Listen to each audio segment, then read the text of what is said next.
له کابل هوایي ډګر څخه د جنرال موبین تازه ویډیويي کلیپ. هلته څنګه فاتح او بدري لښکر ځای پر ځای سوی دی؟ امریکایان په رښتیا هم ټول وتلي که څنګه؟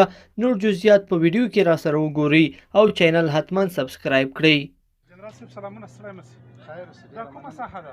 دا د کابل نړیوال هوایي ډګر. بیګا واضح وي چې د کابل هوایي ډګر نه امریکایان وتلي دي. دا تر کومه حده پورې حقیقت لري؟ تاسو چې په کوم ځای کې موقعیت لرئ، که دغه ځای اورېدونکو کتونکو ته تشریح کړئ. دا د کابل نړیوال هوایي ډګر نظامي قرول ده. دغه مخکې ملکي قرول ده. دلته د فاتح ځواکونه راغلي دي. هلته بدري قطعه ده. کاملا امن ډاډمن ده. تشویشونه مه ایجادوئ. دغه دیوال نه شاته موانع چې دي دلته اشغالګر دي. روان دي بیګا 2 بجو نه دوی ډېر زیات پروازونه او تر اوسه پورې دغه سیمه د ساحه مجاهدینو ته د اسلامي امارت اتلانو ته نه ده سپارل شوې.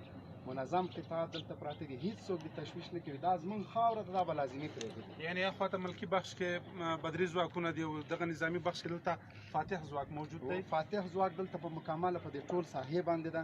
بدري قطعه هلته پرته ده.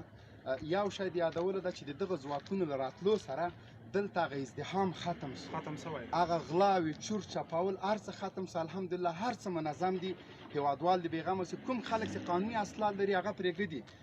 دغه خبره چې د جنه نړیوال قوتونه وتلي دي، بیا یو ځل دلته ازدحام جوړ شوی، خلک راتلل چې دا ساحه وګوري. نو موږ د دغه تشویش د رفع کولو دپاره وایو چې اشغالګر لا په خپل ضد وي. انشاءالله وځي به یو څه ټیم. دلته سلګونه وسایط هم لیدل کېږي. دا د طالبانو لاسته لوېدلي. طالبانو په کنټرول کې دا ساحه د میدانیوي ټوله میدانیوي د طالبانو لخوا محاصره ده. نظامي قرول طالبانو سره د نوره محاصره ټوله